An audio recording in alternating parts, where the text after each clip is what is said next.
Thank you for staying with God. There are so few of us. Please subscribe and listen until the end. Hey everyone, my name's Jack, and this is a story I never thought I'd be telling, especially not here. Honestly, I've spent a long time trying to figure out if I should even share it at all. It's personal, emotional, and even now, when I think back on it, it feels like something out of a dream, or maybe a nightmare, but it happened. And I believe it happened for a reason. Maybe sharing this will help someone else out there who's struggling with fear or doubt, the way I was. So, here goes. It was about 2 years ago. I remember the night so clearly because it started out just like any other. My wife, Emily, our little girl, Sophie, and I were home winding down after a long day. We had just put Sophie to bed. She was only 3 at the time, full of energy and always bouncing around, but that night she had fallen asleep quickly. Emily and I were sitting in the living room watching some TV, just enjoying the quiet. We didn't know that everything was about to change in the blink of an eye. I can't even tell you how it started. 1 minute, everything was fine, and the next, I smelled smoke. It was faint at first, and I almost didn't say anything, thinking maybe something was just burning outside. But then it got stronger. I stood up and looked around, and that's when I saw it. The hallway leading to Sophie's room was filled with thick black smoke. My heart dropped. I yelled for Emily, and she jumped up, panic in her eyes. We didn't have time to think, to process what was happening. The fire alarm started blaring, and suddenly it was chaos. I ran toward the hallway, calling out for Sophie, but the smoke was so dense. I couldn't see anything. It was suffocating, choking. I could barely breathe. Emily was behind me, screaming Sophie's name. The flames were spreading fast, faster than I ever thought possible. I've never seen anything like it. It felt like the walls were closing in on us, like the fire was alive, hungry, and it was going to take everything. And then I saw her. Sophie was standing at the end of the hallway, her tiny silhouette barely visible through the smoke and flames. She looked so small, so fragile, and for a split second, it felt like time stopped. Everything slowed down, and all I could think was, I have to get to her. I have to save her. But then I heard Emily behind me. She had fallen, coughing, struggling to breathe. She was hurt too, and in that moment, I was faced with the impossible. I had to choose. I can't even describe to you the terror, the guilt, the sheer helplessness I felt in that instant. My wife, the woman I loved, was behind me,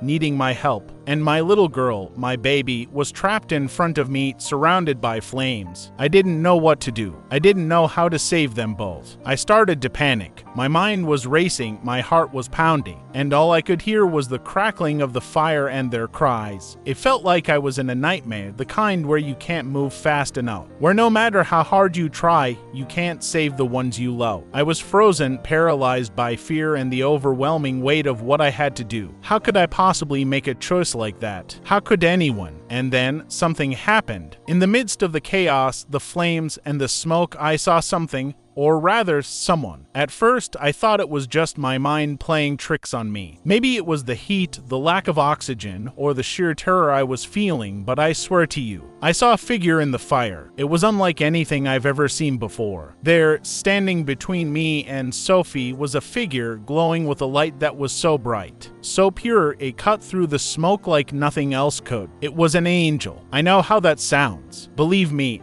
I've questioned it 1,000 times since then, but there, in that moment, it was as real to me as the fire that was threatening to consume us all. The angel didn't speak, didn't make a sound, but somehow I knew what it wanted me to do. It was guiding me, showing me the way. It was like a sudden peace washed over me, and the panic, the fear, all of it just disappeared. I looked back at Emily, who was still on the ground, coughing, struggling to stay conscious. And then I looked at Sophie, standing there, so still, so calm. I didn't have to choose. I don't know how I knew it, but I did. The angel was there to lead us all to safety. Somehow, I just knew that we were going to make it out. I ran to Sophie first, scooping her up in my arms. She didn't cry or scream, just buried her face in my chest, as if she knew everything was going to be okay. I turned around and rushed back to Emily. The flames were so close, the heat unbearable, but the angel was still there, its light guiding me, protecting us. house. I pulled Emily to her feet, and together we stumbled toward the front door. I don't know how we made it, but we did. The second we stepped outside, it was like I could finally breathe again. The fresh air hit my lungs, and I collapsed onto the grass, holding Sophie close. With Emily right beside me, we were safe. We were alive. I couldn't believe it. I looked back at the house, half expecting to see the angel standing there in the doorway. But there was nothing, just smoke and fire. The angel was gone as quickly as it had appeared, but I knew deep down that it had been real. It had to be. There's no other explanation for how we made it out of there. The firefighters arrived not long after that, and they were able to put out the flames before the entire house was destroyed. But the damage was done. We lost most of our home, most of our belongings, but we didn't lose each other, and that's what mattered. That's what always mattered. In the days that followed, I kept replaying that night over and over in my mind. I couldn't shake the image of the angel standing in the flames, guiding me to my family. I don't know why we were spared. I don't know why I saw what I saw, but I believe with all my heart that God sent that angel to save us. He knew I couldn't make that choice on my own, and he showed me the way. It's been 2 years now, and life has slowly returned to normal. We've rebuilt our home, and Sophie is growing up so fast. Emily and I talk about that night sometimes, but we don't dwell on it too much. It's still hard to wrap our heads around everything that happened, but we both know that something,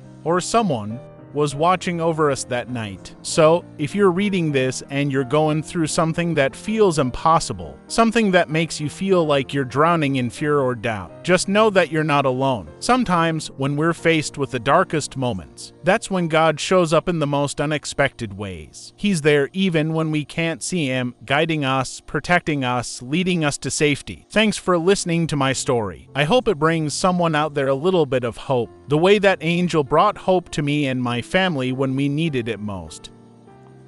Hey everyone, my name's Ben, and I'm not usually the type to share stuff like this. Last summer, I decided to take a solo hiking trip through the desert. It was something I'd always wanted to do. Just me, the open sky, and the quiet. I'd been going through a rough patch in my life, and I thought that maybe getting out there, away from everything, would clear my head. I wasn't inexperienced. I'd hiked plenty of times before, but nothing quite like this. I planned it out, packed all the essentials, water, food, a map, all the stuff you're supposed to bring on a trip like that. But the thing about nature is, it doesn't care how well you plan. It's wild, unpredictable, and I was about to learn that the hard way. The first day went fine. The sun was scorching, sure, but I was prepared for that. I had enough water, and I was pacing myself. The landscape was incredible. Miles and miles of sand, rocks, and distant mountains that seemed to shift in the heat. It was beautiful and terrifying at the same time. There's something about the desert that makes you feel so small, like you're just a speck in this vast, endless world. It's humbling, in a way. The second day, things started to go wrong. I'd been following my map and my planned route pretty carefully, but at some point, I still don't know exactly how it happened. I veered off course. It's crazy how quickly things can turn from fine to completely messed up. 1 minute, you're walking along, feeling like you've got everything under control, and the next, you realize you have no idea where you are. The landmarks I'd been using to navigate were nowhere to be seen. The sun was getting higher, hotter, and I was running low on water. Panic started to creep in. I tried not to freak out. I mean, it was the desert, right? Just wide open space. If I could just figure out where I went wrong, I could backtrack and get back on the right path. But the more I walked, the more disoriented I became. Every direction looked the same. Endless stretches of sand, rocky outcroppings, and nothing else. No signs of civilization, no signs of help. Just me, the blazing sun, and an ocean of emptiness. By the time the sun started to set, I was in bad shape. I'd already used up most of my water, and I knew I was in trouble. The temperature was dropping fast, which in the desert is just as dangerous as the heat. I found a spot to sit for the night, tried to conserve my energy, but my mind was racing. I thought about everything. My life, my choices, the people I hadn't spoken to in a while. It's funny how, when you think you might not make it, your priorities become crystal clear. The third day, I was completely out of water. I'd never been so thirsty in my life. My throat felt like it was on fire and my head was pounding. My body was screaming for me to stop, to just lie down and give up. But something inside me wouldn't let me. I kept going, stumbling through the sand, hoping, no, praying, that I'd find something, anything, that could help me. I don't think I've ever prayed as hard as I did that day. I'm not the most religious guy. Sure, I believe in God, but I never really thought about him much. I figured he had bigger things to worry about than me. But out there, in the middle of nowhere, with nothing left, I dropped to my knees in the sand and prayed. I asked God for a miracle. I begged him to show me the way, to help me find water, to save me from the desert that felt like it was swallowing me whole. And that's when it happened. The wind started to pick up. Now, if you've ever been in the desert, you know that the wind can be brutal, whipping sand in your face,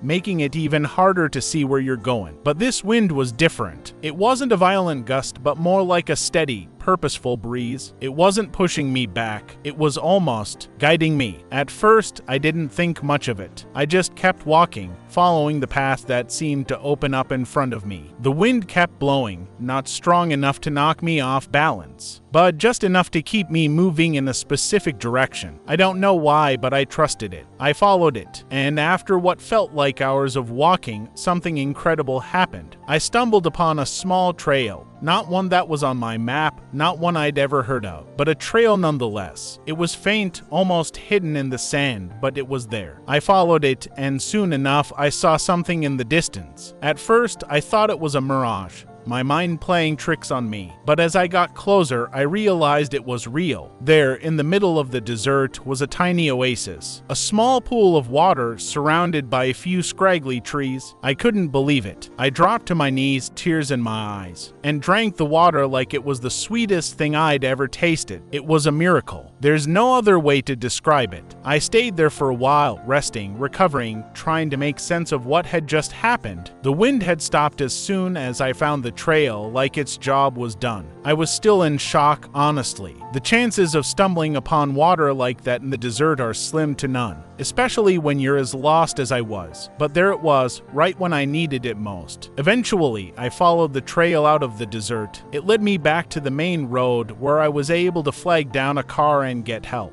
I still can't believe how it all played out. If it hadn't been for that wind, that path, I don't think I'd be here telling this story. Since that day, I've thought a lot about what happened. Some people might say it was just luck or coincidence, but I don't believe that. I believe it was God. He heard my prayer, and he sent that wind to guide me, to save me. There's no other explanation that makes sense to me. I've learned a lot from that experience. I've learned that life can take you to some dark, lonely places, but even in those moments, when you feel completely lost, there's always hope. Sometimes that hope comes in ways you can't explain, in things you never would have expected, like a wind in the desert, showing you the way out. So, if you're reading this and you feel like you're wandering through your own desert, lost and unsure of where to go next, just know that you're not alone. Sometimes all you can do is pray and trust that God will guide you to where you need to be. He did it for me, and I believe he can do it for you too. Thanks for reading my story. I hope it gives someone out there a little bit of hope, just like that wind gave hope to me when I needed it the most. Thank you. I recommend watching the powerful video on the right.